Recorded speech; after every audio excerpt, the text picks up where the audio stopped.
Hello and नमस्कार। आप सभी का अल्फा ऑनलाइन एकेडमी में स्वागत है। और हम लोग चर्चा कर रहे हैं छत्तीसगढ़ पंचायती राज अधिनियम संशोधन 2019 के बारे में। छत्तीसगढ़ पंचायती राज अधिनियम संशोधन 2019 के बारे में हम लोग चर्चा कर रहे हैं, जो कि विधानसभा में 18 जुलाई को पारित हुआ। छत्तीसगढ़ पंचायती राज अधिनियम संशोधन 2019 18 जुलाई को विधानसभा में पारित हुआ, जिस पर राज्यपाल का हस्ताक्षर 23 अगस्त को हुआ और इसे राजपत्र में 3 सितंबर को प्रकाशित किया गया। छत्तीसगढ़ पंचायती राज अधिनियम संशोधन 2019 18 जुलाई को विधानसभा में पारित हुआ, जिस पर राज्यपाल के हस्ताक्षर 23 अगस्त को हुए और इसे राजपत्र में 3 सितंबर को प्रकाशित किया गया। इसमें संशोधन के तहत धारा 2 छत्तीसगढ़ पंचायती राज अधिनियम 1993 की धारा 2 में परिभाषाओं का उल्लेख है, उसमें संशोधन किया गया और चक्रानुक्रम तथा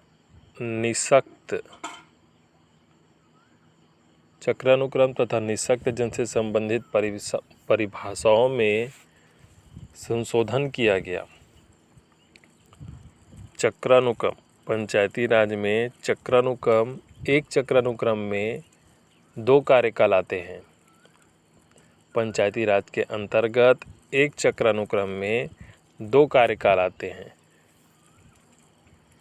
तो जब धारा 2 की परिभाषाओं में चक्रानुक्रम शब्द को परिभाषित किया गया, तो उससे धारा 13, 17,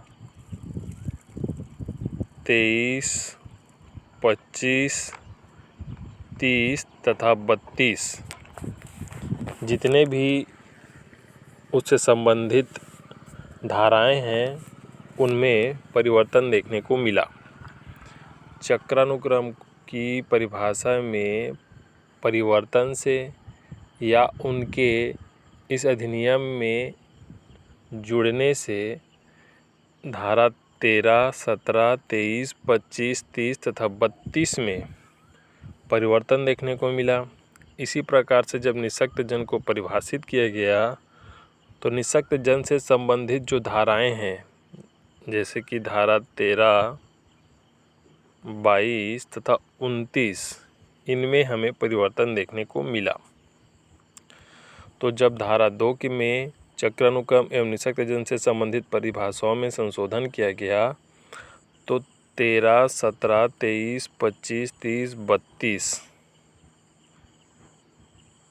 तथा 13, 22, 29 में परिवर्तन देखने को मिला। जैसे कि धारा 13, जैसे कि हमको पता है कि छत्तीसगढ़ पंचायती राज अधिनियम की धारा 13 ग्राम पंचायतों की संरचना के संदर्भ में स्थिति को स्पष्ट करता है। उसी प्रकार से धारा 22 जनपद पंचायतों की संरचना से संबंधित है तथा धारा 29 जिला पंचायतों की संरचना से संबंधित है।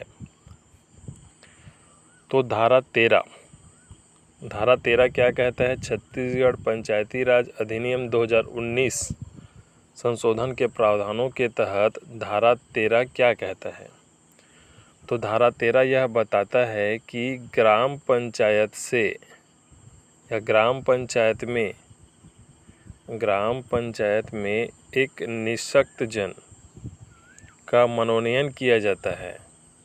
धारा 13 के अंतर्गत या धारा 13 के प्रावधानों के तहत ग्राम पंचायत में एक निःशक्त व्यक्ति का मनोनयन किया जाता है राज्य सरकार या उसके द्वारा विहित प्राधिकारी के द्वारा, जिसका कार्यकाल 2 वर्ष का होता है तथा उसके अधिकार एवं कर्तव्य ग्राम पंचायत के पदाधिकारी के भांति होते हैं।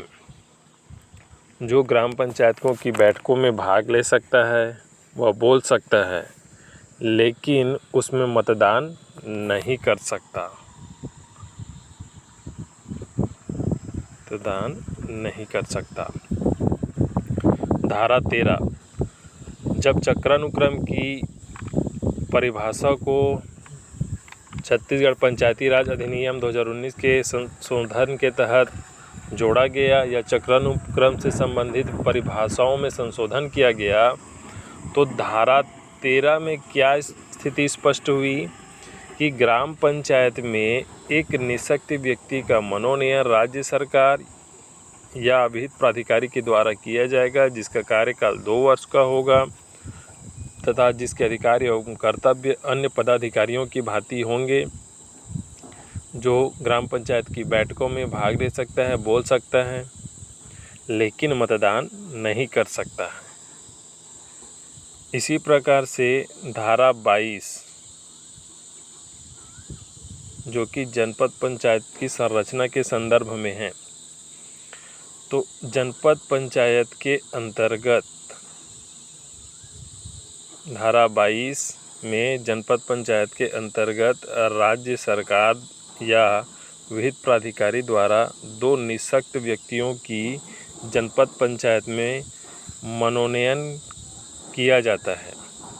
धारा 22 छत्तीसगढ़ पंचायती राज अधिनियम संशोधन 2019 के प्रावधानों के तहत धारा 22 के अंतर्गत जनपद पंचायत के भीतर 2 निःशक्त व्यक्तियों का मनोनयन राज्य सरकार या विहित प्राधिकारी द्वारा किया जाता है, जिसमें से एक पुरुष तथा एक महिला होनी चाहिए।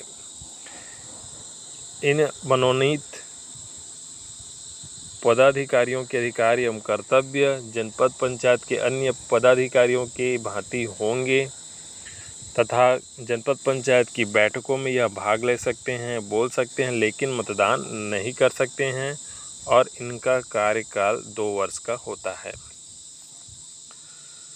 छत्तीसगढ़ पंचायती राज अधिनियम संशोधन 2019 के प्रावधानों के तहत धारा 22 के अंतर्गत जनपद पंचायत में राज्य सरकार या विहित प्राधिकारी के द्वारा 2 निःशक्त व्यक्तियों का मनोनयन किया जाता है, जिसमें एक महिला व एक पुरुष होनी चाहिए। इनके अधिकार व कर्तव्य जनपद पंचायत के पदाधिकारियों की भांति होते हैं तथा यह जनपद पंचायत की बैठकों में भाग ले सकते हैं व बोल सकते हैं, लेकिन मतदान नहीं कर सकते। इनका कार्यकाल 2 वर्षों का होता है। धारा 29 जिला पंचायत की संरचना के संदर्भ में बताता है। छत्तीसगढ़ पंचायती राज अधिनियम संशोधन 2019 के प्रावधानों के तहत जिला पंचायत में राज्य सरकार या विहित प्राधिकारी के द्वारा 2 निःशक्त व्यक्तियों का मनोनयन किया जाता है, जिसमें से एक पुरुष तथा एक महिला होनी चाहिए। मनोनीत निःशक्त व्यक्तियों के अधिकार एवं कर्तव्य अन्य पदाधिकारियों की भांति होते हैं तथा यह जिला पंचायत की बैठकों में भाग ले सकते हैं व बोल सकते हैं, लेकिन मतदान नहीं कर सकते। इनका कार्यकाल 2 वर्षों का होता है। धारा 36 में क्या संशोधन देखने को मिलता है। धारा छत्तीसगढ़ पंचायती राज अधिनियम 1993 की धारा 36 पंचायत पदाधिकारियों की निरर्हताओं के बारे में बतलाता है। तो जब छत्तीसगढ़ पंचायती राज अधिनियम संशोधित 2019 के बारे में चर्चा करते हैं, तो धारा 36 में क्या संशोधन देखने को मिलता है। पंचों के लिए जो शैक्षणिक योग्यता 5वीं पास थी तथा सरपंचों के लिए जो शैक्षणिक योग्यता 8वीं पास थी, उसे समाप्त कर दिया गया तथा उनके लिए केवल साक्षर होना अनिवार्य किया गया। धारा 36 छत्तीसगढ़ पंचायती राज अधिनियम संशोधन 2019 के प्रावधानों के तहत ऐसा व्यक्ति पंच बन सकता है जो केवल साक्षर हो, तथा ऐसा व्यक्ति सरपंच के लिए चुनाव लड़ सकता है जो केवल साक्षर हो। उनके लिए जो शैक्षणिक योग्यता का प्रावधान था, पंचों के लिए 5वीं पास तथा सरपंचों के लिए 8वीं पास, उसे समाप्त कर दिया गया। इसी प्रकार से जमानत राशि में भी परिवर्तन देखने को मिलता है। पूर्व में क्या था उसे हम लोग नहीं देख रहे हैं, लेकिन अभी वर्तमान में क्या है, पंचों के लिए जमानत राशि कितनी है, 50 रुपये। सरपंचों के लिए कितनी है, 1000 रुपये। जनपद पंचायत सदस्यों के लिए जमानत राशि कितनी है, 2000 रुपये। तथा जिला पंचायत सदस्यों के लिए जमानत राशि कितनी है, 4000 रुपये। इसके अलावा धारा 46 में संशोधन देखने को मिला। ग्राम पंचायत की स्थायी समितियों के संदर्भ में है, जिसमें 2 प्रमुख समितियों को मर्ज करते हुए कृषि राजस्व एवं वन समिति का गठन किया गया तथा ग्राम गौठान समिति का स्थापना किया गया ग्राम पंचायत की स्थायी समितियों के अंतर्गत। छत्तीसगढ़ पंचायती राज अधिनियम 1993 की धारा 46 ग्राम पंचायत की स्थायी समितियों के बारे में उल्लेख करता है, जिसमें संशोधन 2019 के प्रावधानों के तहत 2 समितियों को एकीकृत करते हुए कृषि राजस्व एवं वन समिति का गठन किया गया। कृषि राजस्व एवं वन समिति का गठन किया गया तथा ग्राम गौठान समिति की स्थापना की गई। इसी प्रकार से धारा 47 की बात करें तो धारा 47 जनपद पंचायत तथा जिला पंचायत की स्थायी समितियों के बारे में बताता है। 2019 के संशोधित प्रावधानों के तहत शिक्षा समिति में एक महिला तथा एक एससी या एसटी कैटेगरी की व्यक्ति की नियुक्ति जरूरी है या अनिवार्य है। जनपद पंचायत का उपाध्यक्ष शिक्षा समिति का पदेन सभापति होता है तथा जिला पंचायत उपाध्यक्ष जिला पंचायत शिक्षा समिति का सभापति होता है। उस शिक्षा समिति में एक महिला सदस्य तथा एक एससी या एसटी वर्ग के व्यक्ति का होना अनिवार्य है। धारा 47 क्या कहता है?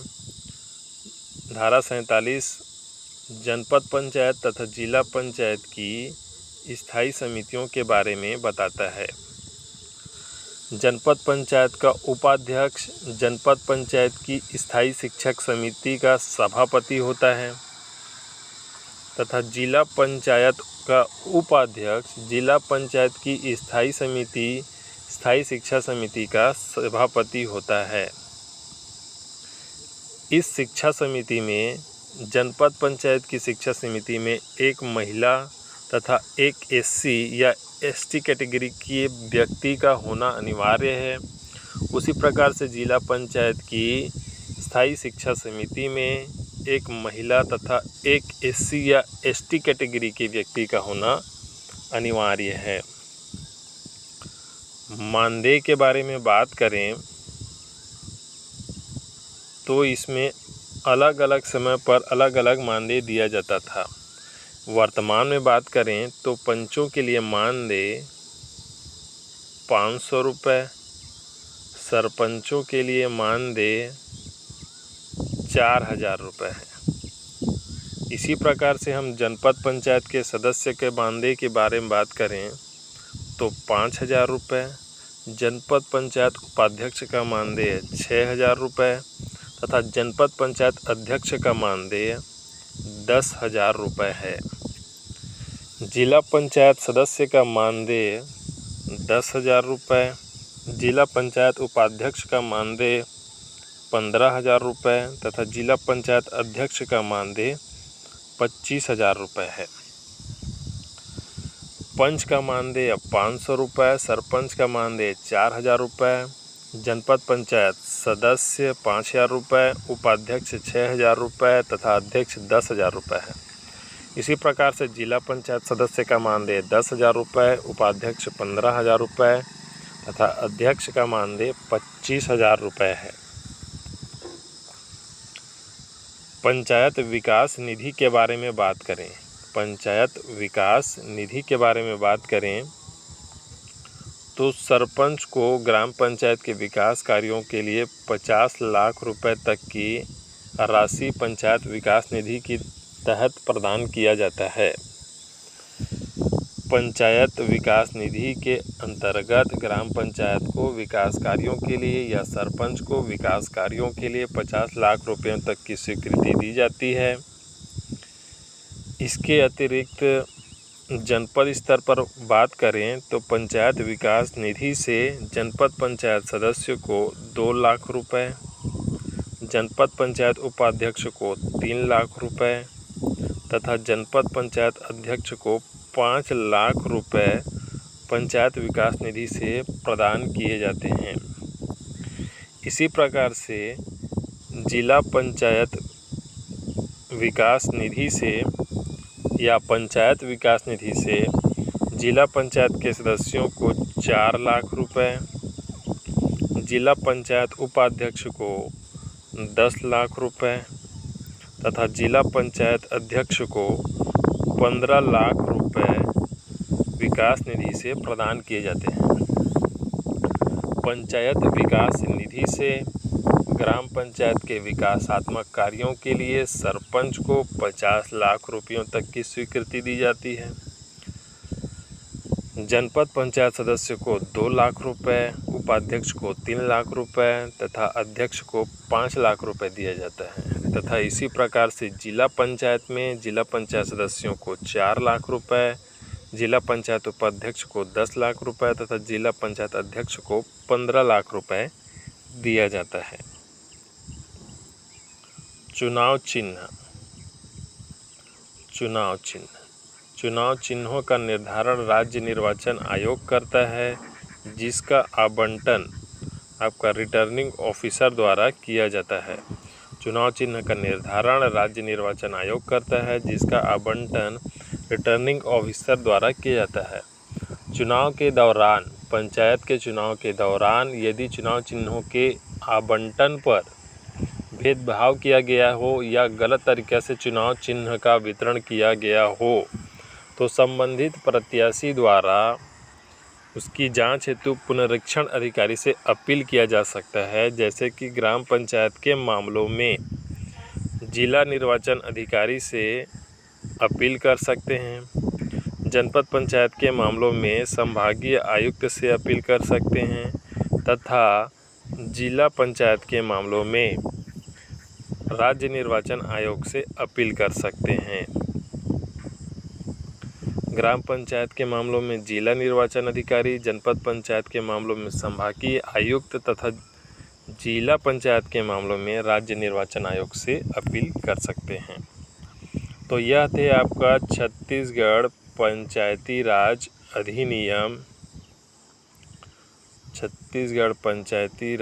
अधिनियम 2019 के महत्वपूर्ण संशोधन, जिसमें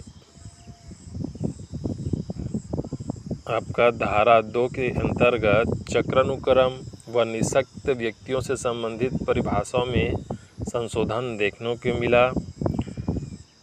जब चक्रानुक्रम को परिभाषा में संशोधन किया गया तो उससे धारा 13, 17, 23, 25, 30 तथा 32 में परिवर्तन हुए।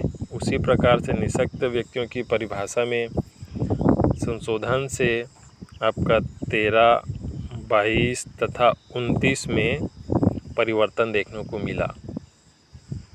तो यह था आपका छत्तीसगढ़ पंचायती राज अधिनियम संशोधन 2019।